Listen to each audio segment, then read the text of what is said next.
my problem with, I shouldn't say problem, it's not the right word.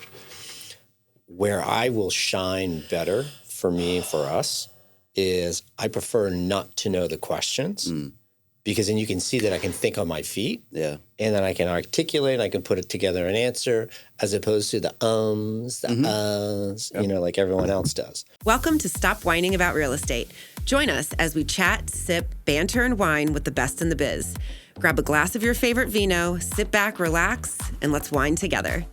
Hello, everybody, and welcome to Stop Whining About Real Estate. I am your host today, Sarah Biernbaum. With me is my co-host, favorite in the whole world, Emmanuel St. Germain, and our very, very special guest, Michael Greenwood. Michael is one of our senior loan officers. He's been with us for a little over 4 years, and happens to be a personal friend of both Emmanuel and I. I knew him first, so he's more my friend, but welcome to the show. Thank you. Happy to be here. Thanks for having me. Absolutely. Mikey, let's so I'm going to call him Mikey. You should call him Michael, but I will call him Mikey. I think let's start right away. I think what the audience really wants to know is, who are you better friends with, Sarah or I? It's a loaded question. It's okay. We already know the answer, so I won't make you answer it. But no. So anyway, so what I want to talk about, and as we just kind of said, so Mikey, Sarah, and I have all had a personal relationship well before the working together, and talk a little bit about I guess your experience prior to being in the mortgage industry, because I want to kind of turn that into how you got into the mortgage world and just set some expectations. So I really want to focus today, make it really about obviously learning your story, but it's really also about educating anybody who is interested in becoming a loan officer. And I literally just got a call yesterday, someone saying, hey, are you interested in someone who hasn't taken their test yet? And I was like, ooh, Yeah. And because realistically, the size company that we are, we're not necessarily set up to train somebody hands-on the way that someone with zero experience would need. Now, we all start with zero experience at some point. But so I'd like to focus a good part of the show on that. But let's start first with, tell us your background, your story. What were you doing prior to getting in the mortgage industry? I think I was the last LO you hired that was brand new, right? I think one of the last couple. Well, at least for a reason. So my background, so before I got into this business, I was traveling around the world producing concerts with the entertainer Yanni. From 2005 is when I started with him, up until 2020 when COVID hit. So I was a production manager towards the end of that. Started off as an assistant, washing windows, fixing sprinklers, starting from the bottom. They realized I could do a little bit more than that, so worked my way up, production assistant, and then became the production manager. And so we traveled around the world, 6 months out of the year. We traveled everywhere. So I lost track at about 70 plus countries and just produced concerts. Had a great time doing it. And then I believe it was 2016, 17, you and I sat down watching NFL playoffs, and I was thinking of an exit strategy. I was tired of being on the road, trying to raise a family, and you brought up the idea of doing this and telling me that there's a career here that I could, work until I didn't want to work anymore in this industry and really make a good living for myself and my family. So that's how I got introduced to it. Got my license in 2017. Did part-time, was doing the traveling and producing concerts, but also learning the ropes here at Choice Mortgage Group and doing a few deals. Not a lot, but it was part-time, and I was learning the ropes and got to experience a lot of different things in this business. Then when 2020, COVID hit, and we were the last show in the world to actually play. It was March 12th, I think. Oh, wow. In Guadalajara. That's kinda cool. Yeah, we were the last arena show. We were doing it was like a 15 to 20,000 seater in Guadalajara. Did that show. The next day, we all flew home, and the world shut down. Then that next day, I came into the office, and I believe it was just you and I for the first month in the office. Sounds about right. Most people not wanting to work.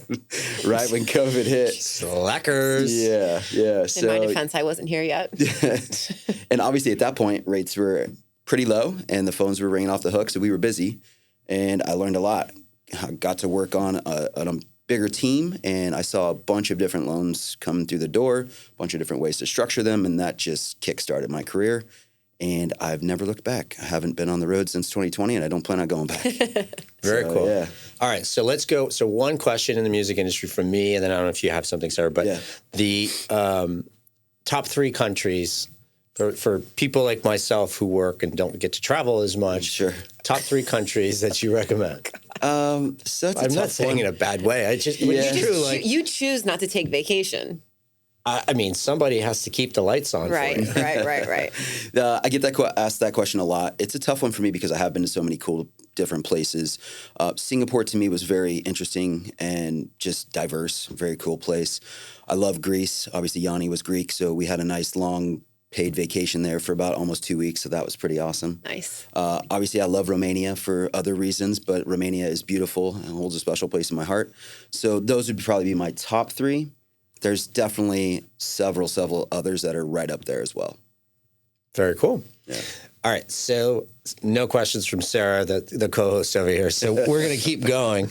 But no, so let's talk about, so you got thrown into the mix with stuff. And, you know, I think that's one of the things that is really a reason why I think someone coming into the market today wanting to be a loan officer would have such a harder time compared to when you decided to more or less be full-time, because you had, you know, I'll use the terminology at-bats.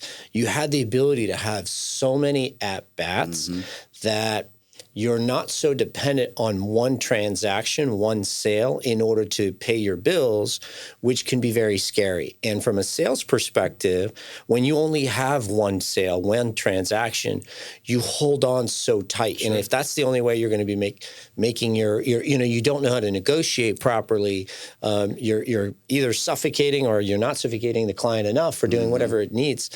So I love that the timing of it was perfect for you. What were some of the challenges during that time as well? Obviously, just like you said, I mean, learning how to negotiate sales, and you and I had this conversation in the beginning, I'd never done sales in my mind, but you also made a point that you worked in the restaurant business, you bartended, you have been in a sales type role before, and I kind of leaned on that a little bit more, but also just being around people in the office, that was a big part for me, which is why I still come to the office, you know, 4 or 5 days a week to learn and become better at those types of things, because it wasn't firsthand for me. So that was probably the biggest struggle. Second one, obviously, is just learning guidelines. I mean, this industry, there's so many, they're ever changing. There's so many products that we offer. So trying to learn that was another big one. And then, you know, call reluctance at first. That's always a big one, I feel like, for everybody. You know, when you're trying to dial for dollars, right? We're a commission-only business. That can be very difficult in the beginning. But then once you see some success in just picking up the call and just, you know, like we try to do our 30 dials a day or more, after you just get through it, it's like, okay, it's not so bad. But those would probably be the biggest hurdles in the beginning. Well, it's just a relationship, right? So, you know, you're calling people. I mean, I think there's a major difference. So in terms of, like, let's say if a new loan officer is coming on, they don't have a sphere of influence. No, they're dialing strangers. They're dialing strangers. Yeah. And so that can either be easier or it can be harder depending on what you know. And I think that call reluctance kind of happens. I think call reluctance happens more, probably a little bit further on when you've had a smidge of success. Because in the beginning, if someone just says, call this, use this script, say this, say that, like, okay, if you just do what you're told, it's but also having easy. the rebuttals off on hand, like whenever you get those, rebuttals or the rejections, I guess, the no's, right? To be able to be quick. Yeah, absolutely. And have the right thing to say can be a little overwhelming at first, especially when you don't know what you're talking about. You know, for the most part, I took a test, passed that, but, you know, it doesn't have anything to do with how you actually structure and sell a loan and, you know, put people in the right product. So when you're out in the market, Sarah, like, how have you dealt with that and how have you overcome the same thing, right? Your sale, because your sale is very different. It's in person. So, I don't mean rejection, but just in general, you're approaching someone. They may or may not want to get to know you. They may or may not want our service, you know. And of course, I think too that we're all defensive sometimes, you know, depending on what the environment is, whether like I don't want somebody coming up to solicit me for title business. I'm like, it gets annoying. And I get that. And I understand they're doing their job. So I'm trying to not be too short, but at the same token, I have my relationships, right? And I'm sure that the people that you're approaching have. So what's been successful for you? So it's a couple things. The people that are newer are obviously easier to meet with, talk to, and have, that time with, because they'll spend time with you. They don't really have a whole lot going on. They don't have deep relationships, and they're not that busy. So that's an easy one to get. And I think when I was newer in this, that was really what I was targeting, because it had the least amount of rejection and they wanted to spend the time with me. And I thought, all right, if we grow together, we'll be successful together, and this will be kind of the plan. Obviously, as you start to grow, you go, okay, well, it's great that I have all these new agents, but I need to get the people that are actually making the money, because that's how I'm going to make money. So I attack it a couple different ways. If I am meeting with somebody and I can tell immediately they're kind of defensive, they're not annoyed, but they just, they'd rather be doing something else. They were nice enough to take the meeting, but they have the relationships and they're just kind of not going to just feed me business immediately.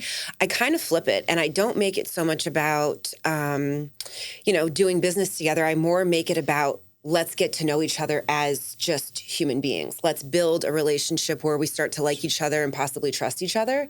And that's going to be more of a long-term game. And I know sometimes you get, you want faster results, but for somebody that is producing, that's been doing this for a long time, that has their relationships and might have their number one, number two, and possibly a number three that's been calling them every day or every week, that's not going to happen immediately. But what I do is I build that relationship, and I just keep in contact with them, and I just keep top of mind, and I find something that we have in common that we can talk about beyond mortgages and real estate. So if it's kids, if it's something personal, whatever it is, so that way there's a reason for me to reach back out, not just, hey, I know I'm number 5 on your list, but do you have anything for me? Because that would never, ever, ever work.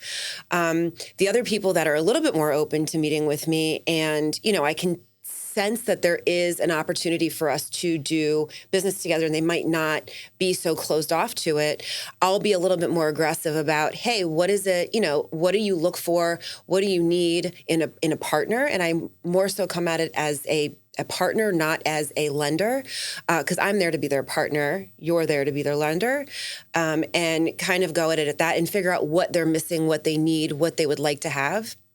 And then kind of use that, and then, be a little bit more forward about, hey, I would love to do business together. What's that going to look like? And, how can we make that happen? So now you guys both recently went on a lunch and learn, we'll call it, networking opportunity with an office. And I think it's probably the first time that you guys have worked. Is that the first time you guys have worked an event together like that? So we just did 2. Yeah, 2 of them, we did Compass and Century 21. Okay. So how did the dynamic work? How's it work? Like, I know what it's like to work with you. Mm-hmm. And then I know you and I don't really have never networked like that together from a business standpoint. I don't know if you've ever seen me, but I'm actually very unaggressive. Unaggressive. Yeah. When it comes to these things. Yeah. Is that? No, never mind. You're trying to see if unaggressive is correct? I don't know. Non-aggressive. Not aggressive. Whatever. The English is not your first language. It's not. Yes, it's ESL.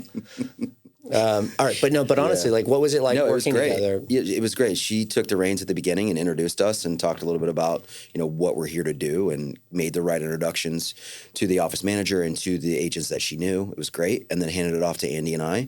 And we just kind of did a quick presentation, 10-minute thing, answered some questions. It was very seamless and easy. So what do you do what kind of follow-up do you do after you do a networking event like that? Sure. We're just working on that this afternoon. So for right now, for that particular office, we created, their own kind of contact information. The condo thing obviously was the biggest thing that they were focused on.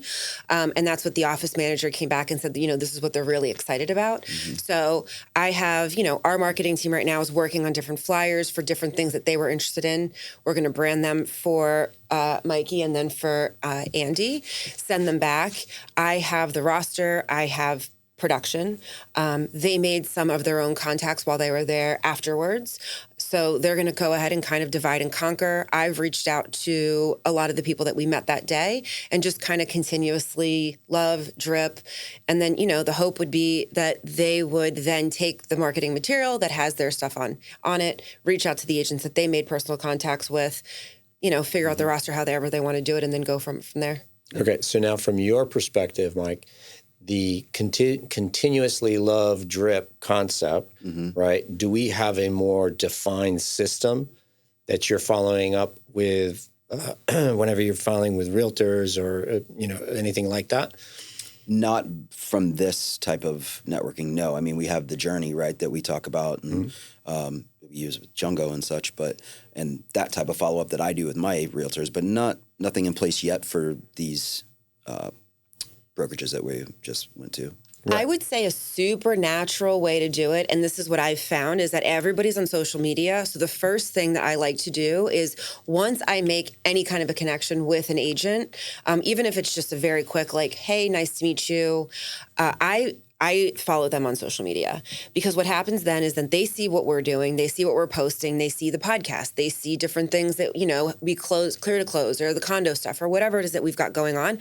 I also can see what's going on in their world, and I get to know them better as an agent. So that's one way. And it's not just like from, a faraway view of stalking. Then it's commenting and, giving them congrats when something goes well and kind of getting to know them that way, because I think that that's a organic way of getting to know somebody right now in this day and age.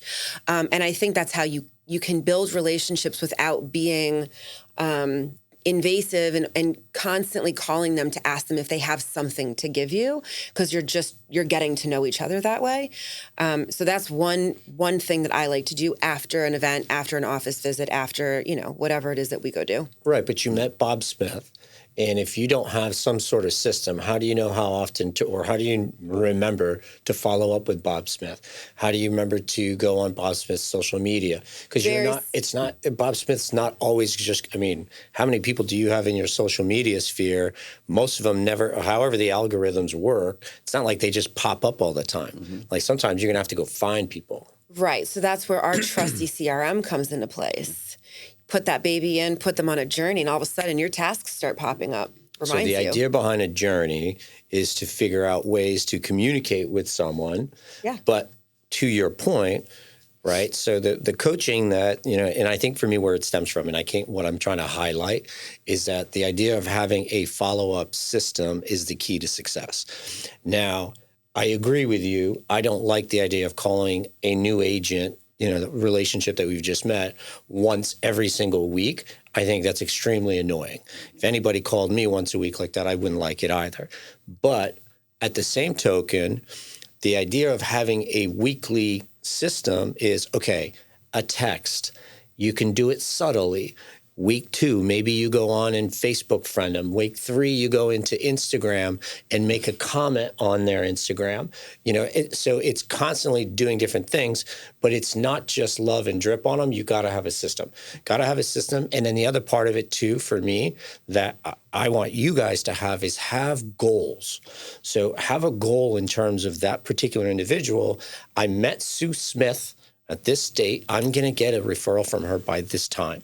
And if you don't give yourself a deadline, you're just like the slow relationship game is one part of the game, but that doesn't put money in your pocket or mine, right? And so there is a fine line between, yes, nurture, which is, I think, the best word for that. Nurture that relationship.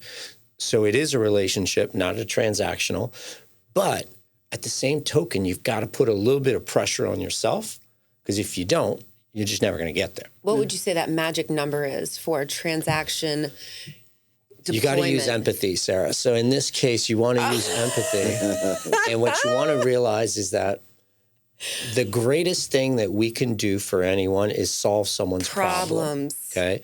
I know you're finishing my words because this is what I like. Figure out but when I said solve problems yesterday, I said, no, Sarah, that's not what we do. We need the objective. Well, no, it's all of the above. Yes. So in order to solve a problem, you have to ask questions. Yes, you have to figure out what their problem is. And okay, so how do you do that? You have to talk to them and you build a relationship. You have to get them to trust you so they start talking to you about what their problem is. Okay, so in what you said there, I'll decipher what you really are saying is you want to create an emotional connection, not a logical connection. Does that sound accurate? I think you want to do both. Okay. Do we make decisions logically or emotionally? Depends who you are. What do you think? Well, that's my superpower, but most people make their decisions emotionally. Yeah. Right? So how do you get someone to their emotional side? What? Okay. Mikey, how do you get someone to their emotional side? They trust you. Oh, How do they trust you? I think you have to. You're talking a relationship. I'm talking about how do you get someone thinking emotionally? How are you going to frame your questions in order to get someone to answer in an emotional response as opposed to a logical response? I mean, open-ended questions help. Open-ended. How does it make you feel, right? If you were to be able to buy your home, like how would that change your life? What do you love best about being a real estate agent? How does it feel going to those closings? Have you ever had any clients that have sent you thank you letters? And have you ever sold a house when you go into a house and then you see where all the little kids have their little lines? I cannot wait. Like, have you ever done all this? To hear you on a call, because yet in 4 years, I have never heard this. Ask somebody how something makes them feel. Sarah, I'm a closer. I don't need to. You need this help. This is for you. No, I'm joking, but the point is that it's about getting them to feel something. And once you've gotten them into their emotional side, then you can take whatever it is that you're trying to get out of it. So, whether it's you want to have a coffee. Hey, I love with work, trying to create a connection with that individual, right? All right, let's go back and let's talk about the journey of being a loan officer in the beginning, and talk about the toughest obstacles, and what are some of the things that you would recommend to someone that was brand new trying to get into the industry, and what would be some of the things you would tell them to avoid? I mean, getting into the industry, I think you need to find a place where there is some type of mentorship. I've said this before that, especially if you're brand new, if like I was, I didn't know anything. You need a point person that's going to hold your hand. Yeah, I kind of leaned on Jared a lot in the beginning to help me out. And even still to this day, we all in the office still, everybody leans changes. On Jared. There's somebody specializes in something. And we're going to be introducing something called Google to the office. We'll let you guys try the Googly before you go to Jared. But yes, go ahead. But yeah, I mean, just having somebody there to help you in the beginning, like when you're brand new, I think is very important, and to show you the ropes, but also teach you how to find the answers yourself, right? That's important. So, and that happened to me in the beginning. So that was that's one of the biggest things I would say to go to when you're looking for a place to hang your license. The hurdles, like I mentioned before, I mean, it's just, for me, it was learning how to sell, and just make those connections. It's easy to make the connections once you realize, how to do it. Like for me, I play a lot of golf, I play a lot of tennis, and I lean on those environments, country club type stuff. And that's where I meet a lot of my realtors and eventually a lot of my clients from those areas. So you were great at networking. Your sales is what needed help. Yeah. Okay. Mm-hmm. How did you get from repetition? From starting at zero to now you're averaging $2 million in volume per month over the last 5 or 6 months, which is awesome. So great job. So how did you increase your sales like that? So this year, or your sales skills? Yeah. So this year, the Sayers School of Sales. Just getting in front of more people. So I'm in 3 different networking groups now, and I make it a habit, and I make an effort to do one-to-ones every week and multiple of them a week. But that's networking. Right, but that's how I'm growing. That's what you asked. But one-on-one, I disagree, is not networking. One-on-one is where you do that's how you your get closing. To know, like, and trust each other. But those are the clients or those are the realtors? Doesn't matter. All the above. Those are the agents. Mm-hmm. Both. Everything. Because you said you didn't know how to sell. Right. How did you learn to sell? I mean, repetition. Just you fail. You learn. And then... Did you listen to podcasts? Well, yeah. Also, I do that. Yes. Like the Chris Voss stuff I listen to a lot. And The Art of Negotiating, for sure. So audiobooks, podcasts. Mm-hmm. Okay. Yeah. Listening to other loan officers. Sure. Right? Oh, yeah. Taking applications. Listening to Emmanuel St. Germain. No, it's not about me. There's lots of other people, and we all sell a little bit differently. Yeah, my whole application came from not just one person, like bits from him, bits from Jared, bits from Andy. You want to sit with different people. Yeah, it's a good thing. Oh, 100%. Yeah, I can hear you guys on the phone all day. Yours and Jared's are very, very different styles. Yeah. Completely. Oh, he takes so long. Clients love that. So, but yeah, sales-wise, that's where I picked it up. To answer your question, podcasts, audiobooks, and then just being around other people that are selling. Okay. So what do you think, what would you tell someone to avoid then? To avoid? Mm-hmm.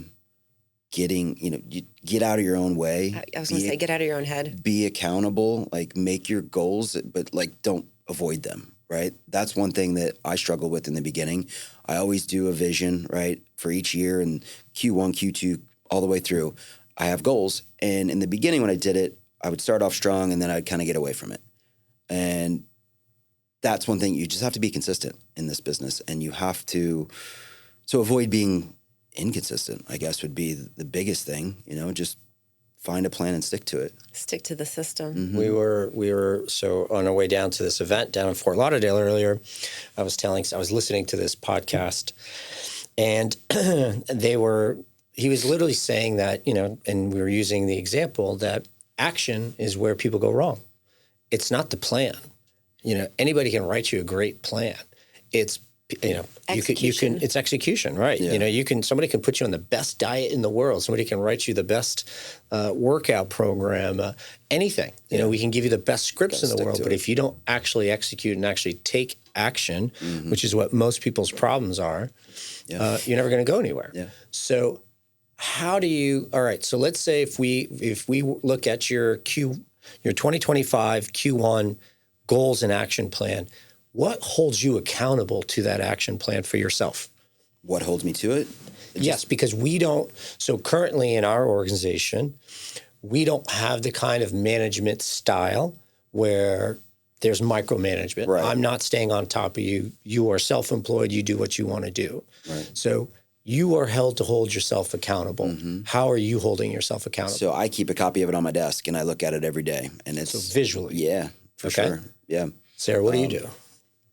Same. No, you have a micromanager. That's true. Yeah. What do you do?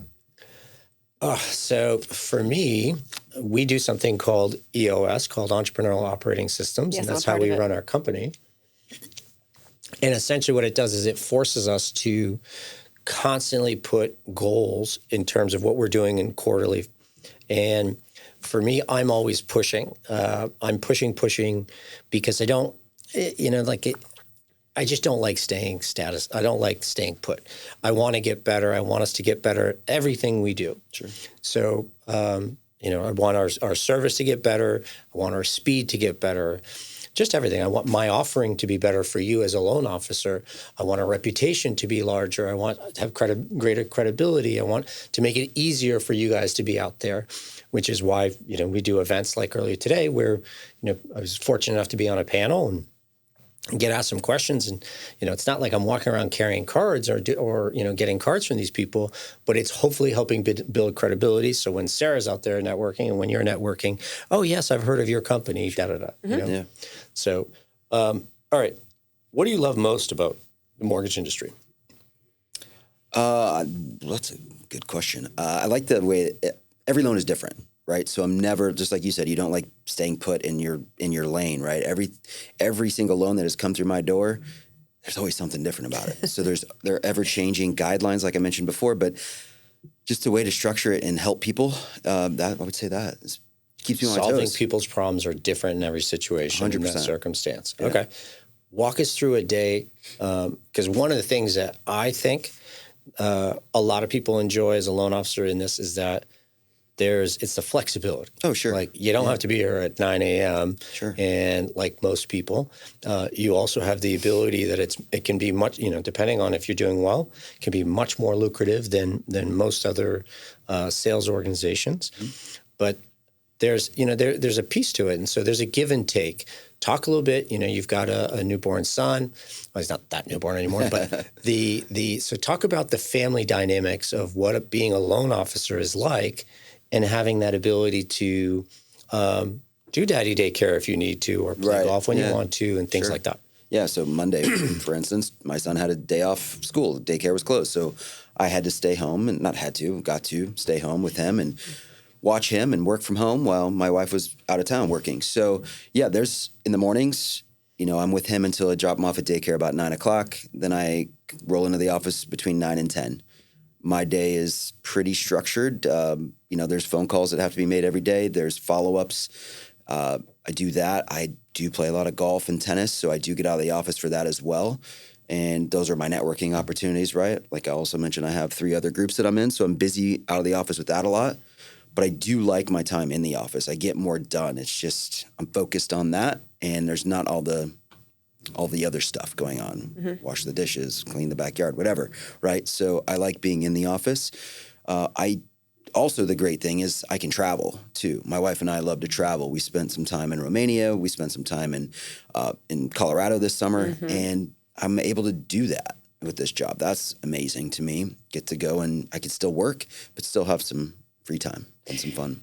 I think the one misconception, though, that people that are not in our industry, and real estate agents and on the mortgage side, that they're like, oh, wow, so you start your day around 10 and then you can play golf and you can play tennis and you can travel. And I think the piece that they miss is that there's a lot of after hours stuff. There's sometimes weekend stuff. There's emergencies. There's things that happen and pop up. And those things aren't just, oh, well, you know what, it's not 10 to 4 on a Tuesday, I can't really handle this. Like there is those times where you have to kind of jump into something where it's not traditional work hours, work time, work days. But I also think that because there's flexibility, you don't mind having to do that. So if you're in Colorado for a month in the summer with your family and that's where you're living because you can be remote, there's the luxury of that. Sure. If you have to spend 2 hours on a Saturday taking care of something on your computer, it's not the end of the world because there's the balance of the give and take. Definitely. But there is there is a good amount of that, or things that happen on the weekend. Why are you looking at me like that? Because I was just thinking to myself, I'm like, 10 o'clock, who starts at 10? Physically in the office. I get it. Even physically in the office at 10 o'clock. So like also, you don't have kids. So like sometimes I have something. I have 55 of you kids. Sometimes there's stuff that I have to also do in the morning. Doesn't mean I'm opening my email for the first time at 10. I've been on it probably since 5. I've responded to people. I've taken phone calls. I've taken text. I've done a bunch of stuff. Just because I'm sitting in the desk at 9:30 or whatever doesn't take away from that 3 hours prior to. I do. I don't mind that. I think that as an employer, we are very flexible, which is something that I think is important for longevity. Whether it's kids, whether it's work from home, all of the above. Obviously in a perfect world, I'd love to have everybody living under one roof, working certain hours. But it's also like for Big Brother 2024. His Choice Mortgage Group apartment building, lights out at 9, AC goes off at 8 a.m. So just you imagine how well fed you would be. The alarms going off, send you to the gym. I mean, it really is a utopian society. Not gonna lie. What do you want from? What's next, Mike?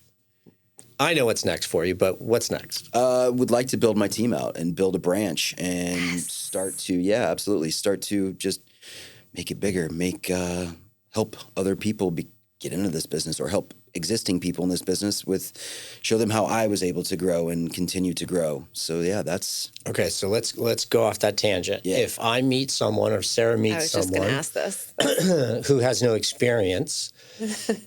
Is that something that you're interested in? And then I'm going to give you advice afterwards, but I want to hear your answer first. What if he says no? Depends on how brand new they are, right? I mean, it's just...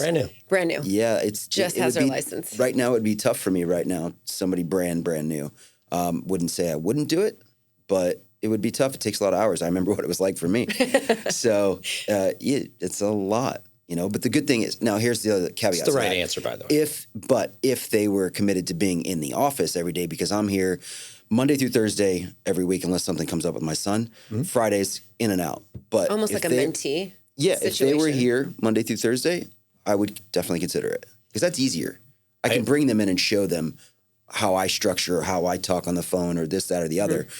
If it's remote, much more difficult. Oh, definitely never remote. And even I would tell you, if they're brand spanking new, unless they have relationships. Yeah, they need a book or some type of. Something that you can capitalize on so that you can justify your time. Sure. Otherwise, I would say, it's okay to take someone who's doing 1 or 2 loans a month. Absolutely. And, hey, let me show you how to get to 4 to 6 and 7 to 10 type thing. Right. But I think someone who's just brand spanking new, it's so hard. Yep. I just had a conversation with a woman last week, and she called me out of the blue wanting to come aboard. So we had that whole conversation, and it was just like what we're talking about. It was had the license for several months, but doesn't quite have the experience or the book or anything. So it would be very difficult right now. I mean, you got to remember, loan officers, we were 180,000. We're down to 80,000, something like that. It's wild. So 100,000 of us just left the industry. The other 80,000 we're all doing half the business at best that we were doing before. So everyone is hungry and fighting for whatever amount of business is out there. Sure. For someone to want to enter that as somebody with no experience, nothing at all, it's just challenging. Sure. It's not that it can't be done, but I would just say, if you can. So I've got a friend of mine, his wife, my buddy Austin, his wife speaks Portuguese, and they're up in Boston. And so he's like, hey, how do I get her, in? I'm like, nobody has the time to train. That's the problem, because the highest and best use is for you to go network, go derive business for yourself, not train someone that will take 6 months to a year of training. And then here's the big piece. You might train them, and all of a sudden, because you want to recoup some of your time, the way that you create their compensation package will create a certain override for you. And all of a sudden, they say to you, they show up, you know what, thanks so much, Mikey, for everything you've done for me. I've decided to go to this company because they're providing me whatever it is. Whatever it is. Whatever their response is, and now all of that time and effort. Sure. Now the answer is no. It's not that the answer is no. The answer, but in terms of what I told my buddy Austin, I said for his girl, for his wife, I said what I would do is I would try to find an operational job. The only people who are going to hire someone operationally are going to be very large companies, or your other option is to try and work part-time under someone. So let's say, for example, if I wanted to be a real estate agent, or a financial advisor, anything that I'm not at the moment, the way I would currently do it is I would go find the absolute top person and say, hey, I'd like to give you 2 hours a day or 3, whatever, depending on what you have available to you. Let me give you 2 or 3 hours of my day. I just want to be around you and learn. I won't charge you a thing. After 90 days, if I add value to your life, maybe we can talk about some sort of compensation, but let me give you 3 months. And then because I know myself, I know I'm going to kick butt, I'm now going to say, hey, all right, I just brought in all these clients for you. What do I do? Are you willing to train me? So it's almost like, let me prove myself before I charge you kind of concept. But that's also because I'm always willing to bet on myself, right? I know you are too. Sure. And I know Sarah would bet on us as well to succeed, but not just kidding. But yeah. You bet on me every day. You know that, right? No, you're great at what you do. I like to tease you, but you're very good at what you do. So for me, that's really, an important factor. It's really trying to get there. What have you noticed in the loan officer's journey that you think has been, the most surprising? The most surprising. What didn't you expect? What, you come from that entertainment industry, which is very different. We are both providing, your product at the time was music and experience from a concert. We definitely have an experience for our process as well. But how do the two businesses relate, and what's been different? What do you think is interesting or unique, I guess? I think in the beginning it was all interesting and unique. Now I've become a little more accustomed to the process, and I will say one thing that I found interesting is how quickly we can close things. And, I've always, before I got into it, I always thought it would take, 30 to 60 days to close a loan. We do them much faster. So I think that was surprising in the beginning. I don't know. There's not a lot that surprises me anymore, Right. That's good. What about you, Sarah? So when I first started with you guys, I knew nothing about mortgages whatsoever. I knew people. Me too. I had not even had a mortgage personally, so I just knew that I knew that it was a loan from the bank that you buy a house. You guys are 2 success stories, by the way. Thank you. That's true. You want the thanks for that? No. I don't need the thanks. But but you're both success stories of people who were not in this industry who have started with us. You've only worked for one company, which is us. Yeah. So I would say, one, how much there was to learn. But like Mikey said, being here in the office, I learned a ton. And now I'm not by any stretch a loan officer or can speak like a loan officer can, but I can most certainly hold my own in most rooms that I go in. And when I get asked questions that I, feel confident that I can answer on, whether it's a product thing or what we do or what our system is or, what we've got going on, I can stand on my own 2 feet and I can answer the questions and I can be of value. And I think that's pretty cool. I've had conversations with Jared because I used to sit and listen to him a lot because he kind of taught me a lot in the beginning, just because I would ask him questions about what agents were asking me and I didn't know how to answer. So I would go to him and he would tell me kind of how to answer it and, how to work through that conversation. And I learned a lot from just doing that with him. And as I've grown, I'll have conversations with him now and he'll stop me and he'll go, do you realize how much you know now compared to when you first started? Like it's night and day how much information you have and how much you've sort of absorbed. And I think that that's kind of cool because it means, it's working. And you always want to get better at what you're doing and want to sound, like you're somebody that can be trusted. And I think that that's been the biggest eye-opening is how much there was to learn, how much I have learned and how much I still have to learn.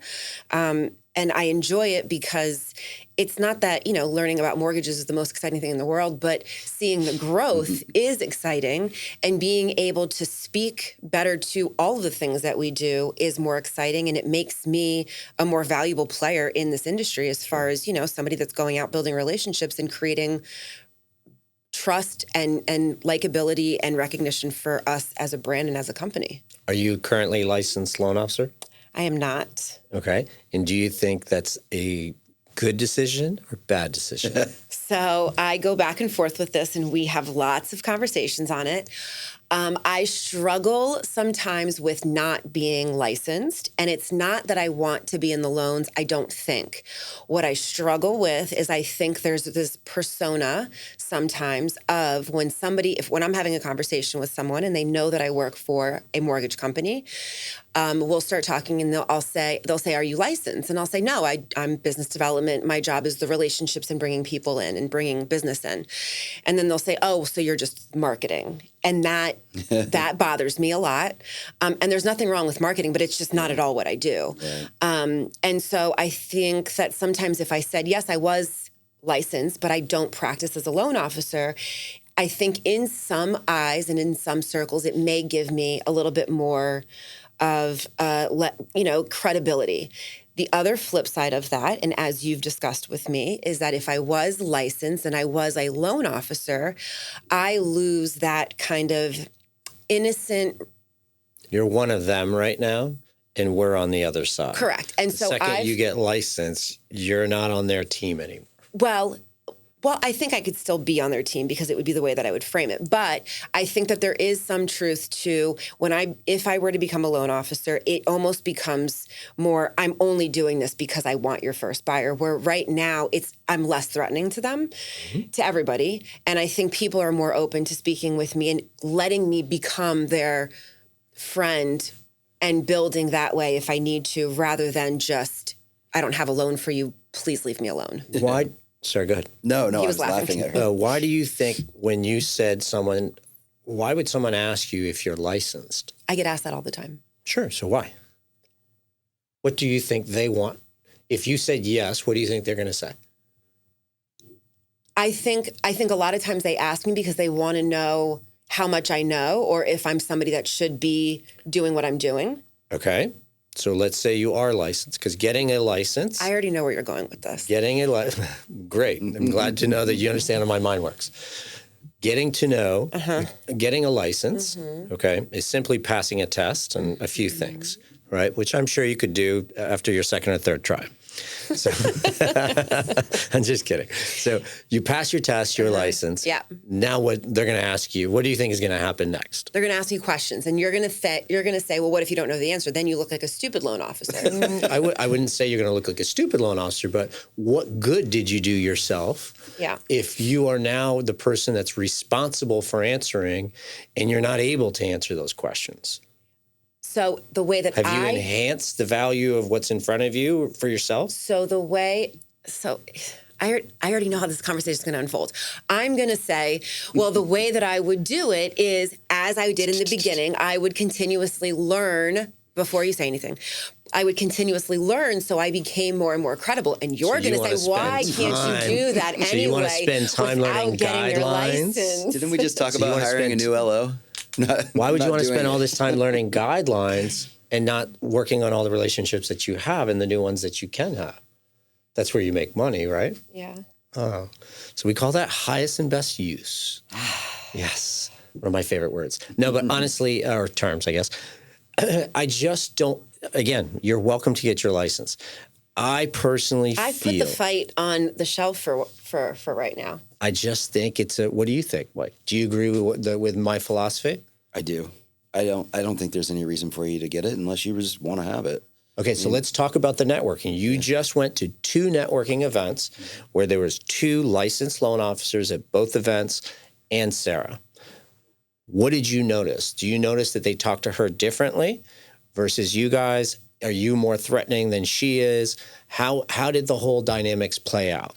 I think we are a little more threatening than she is, for sure. I mean, because you're better looking. Just kidding. I mean, I think they knew that we were the licensed loan officers, right? I mean, there was a reason why we're there. They also knew her, most of them, so they asked us the questions, about guideline stuff and kind of process stuff. It was more.